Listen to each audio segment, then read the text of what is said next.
বিসমিল্লাহির রহমানির রহিম। আজ 5 মে। এই 5 মে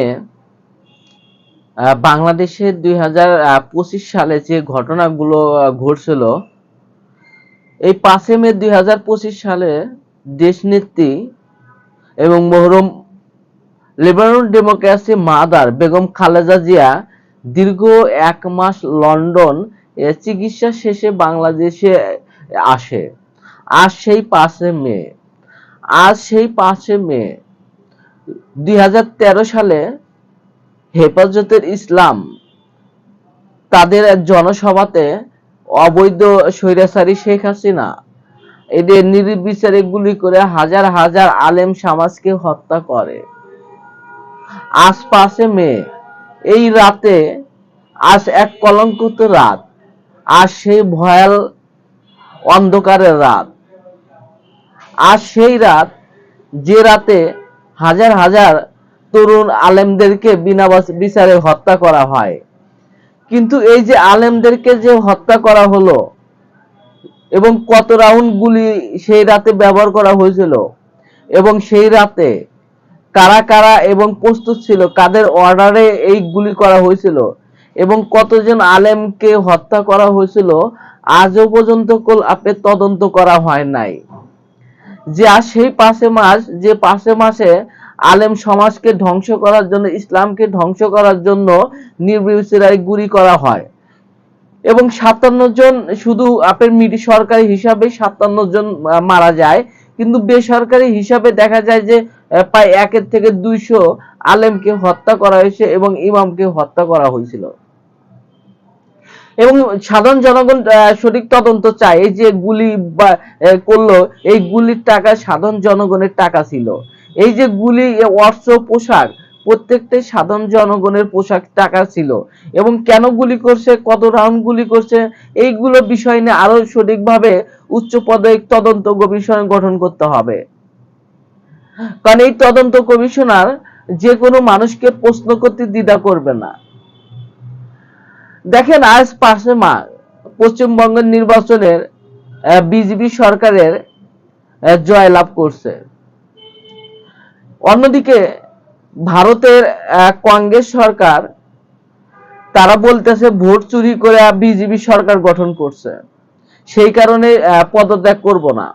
দেখেন যে এখন যদি তৃণমূল কংগ্রেস যদি পদত্যাগ না করে, সেই ক্ষেত্রে ভারতের একটা দাঙ্গা সৃষ্টি হতে পারে এবং সেই দাঙ্গার প্রভাব বাংলাদেশের সীমান্তবর্তী এলাকাগুলোতে এই প্রভাব পড়তে পারে। গোয়েন্দা সংস্থা এবং বাংলাদেশের ডিজিএফআই, এনএসআই এবং বাংলাদেশের বিজিবি, যেটাকে বলে বিডিআর, বিডিআরকে আপনি সীমান্ত এলাকাগুলোতে যদি প্রস্তুত না থাকে, যে কোনো অনাকাঙ্ক্ষিত ঘটনা ঘটতে পারে।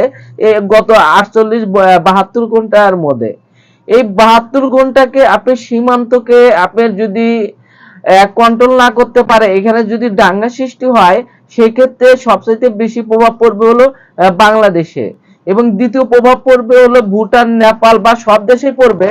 এখানে শুধু বাংলাদেশে যে প্রভাব পড়বে না, এখানে মায়ানমারে প্রভাব পড়তে পারে, ভুটানে প্রভাব পড়তে পারে। আপনার এই আঞ্চলিক যে দেশগুলো, এই আঞ্চলিক দেশগুলোতে এই প্রভাব পড়তে পারে। আর সবচেয়ে বেশি প্রভাব পড়বে হলো বাংলাদেশে। বাংলাদেশে কেন এই প্রভাব পড়বে, আপনি যদি দেখেন যে এশিয়া মহাদেশে সবচেয়ে বেশি সীমান্ত হলো বাংলাদেশ এবং ভারতের সাথে। নেপাল হিন্দু রাষ্ট্র, ভুটান এই হিন্দু রাষ্ট্র, অন্যান্য দেখেন এই রাষ্ট্রগুলো, কিন্তু তারপরেও সীমান্ত যদি দেখেন, সীমান্ত হলো বাংলাদেশের চাইতে ভারতের সবচাইতে বেশি। এবং এটা হলো পশ্চিমবঙ্গ হলো বাংলাদেশের পাশে।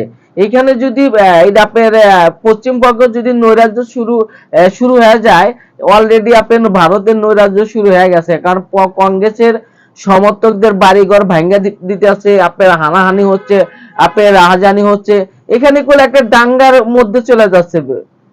এখন যদি যেভাবে দাঙ্গা ভারতে সরে যাচ্ছে, এই দাঙ্গা হলো আপনার শুধু আঞ্চলিক ভাবে সরে পড়বো না, এলাকা ভিত্তিক এই দাঙ্গাটা আপনার লেগে যেতে পারে। এখানে যদি দাঙ্গার পরিস্থিতি সৃষ্টি হয়, তাহলে সবচেয়ে বেশি প্রভাব সৃষ্টি হবে বাংলাদেশে। এবং বাংলাদেশে যদি এই যে আপনার সাধারণ জনগণের পুষিন, যারা ভারতে অনেক বলে যে বাংলাদেশের মানুষ হলো আপনার তাদেরকে পাঠাইছে। এবং যেমন ভোটের নির্বাচনে ভোটের সময় 48 লক্ষ ও এটা 87 লক্ষ ভোটারকে আপনার বাঙালি বলে আপনার এখানে নির্বাচন থেকে বাইর করে দিছে। এই যে বিজেপি যে পরিকল্পনা করছে, এখানে যদি আর তাহলে দেখেন যে মমতা ব্যানার্জি কেন হারা গেছে। মমতা ব্যানার্জি হারার মেন কারণ এই যে 87 লক্ষ যদি মানুষকে হলো আপনার নির্বাচনের অবৈধ ঘোষণা করছে, তাদেরকে রোহিঙ্গা মনে করছে যে এইগুলো হলো রোহিঙ্গা। যে সেই জন্য দেখা যায় যে এইগুলো বেশিরভাগ ক্ষেত্রে এই মানুষগুলো হলো আপনার কংগ্রেসকে সমর্থন করত এবং মমতা ব্যানার্জিকে ভোট দিত। এখানে রাজনৈতিক গেমের কারণে আপনার রাজনৈতিক পলিসি মেকার দেখেন যে বিজেপি সরকার কি পলিসি মেকার করছে আপনার পশ্চিমবঙ্গতে। পশ্চিমবঙ্গতে মেন হলো ধর্মকে সবচাইতে পুঁজি করছে। ধর্মকে আপনি বলছে যে আপনি জয় শ্রীরাম, জয় শ্রীরাম মানে তারা ভাবছে যে অখণ্ড ভারত, অর্থাৎ তাদের হলো ভারতের যে ছোট বাচ্চাদের শিখেছে যে তাদের হলো অখণ্ড ভারতের প্রয়োজন। এবং এই অখণ্ড ভারত এইটা আপনার গঠন করতে গেলে জয় বাংলা বললে হবে না, কারণ জয় বাংলা এটা বাংলাদেশেরও মানুষও বলে। সেই জন্য কি করতে হবে, জয় শ্রীরামকে সামনে আনতে হবে।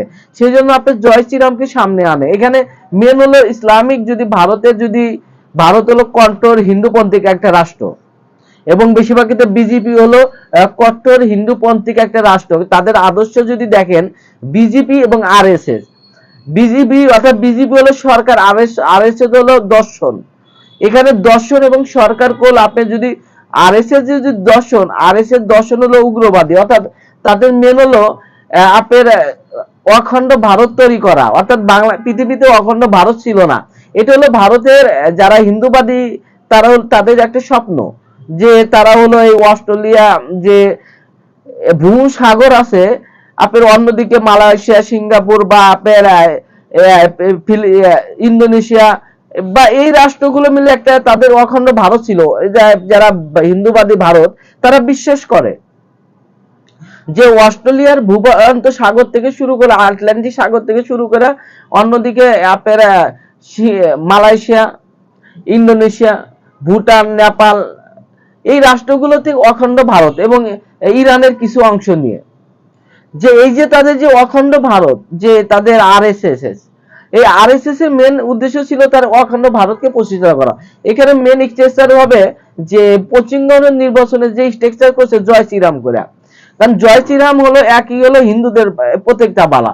জয় বাংলা হলো এটা হিন্দুদের একটা স্লোগান এবং তাদের হলো ভগবান জয় আপনি যেমন যেমন জয় শ্রীরাম, অর্থাৎ তারা পদ্ম ফুল, এই পদ্ম ফুলকে তারা ভাবে যে মা লক্ষ্মী, অর্থাৎ লক্ষ্মী তার অন্নস্থান বা বাসস্থান তৈরি করা।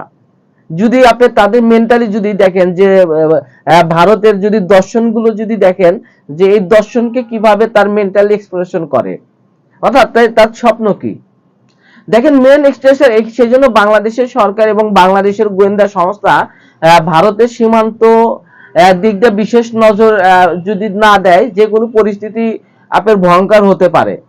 যে এই 72 ঘন্টা, এই 72 ঘন্টা সীমান্ত নজরদারি বাড়ানো এবং সীমান্তকে আরো শক্তিশালী ব্যবস্থা করার দরকার।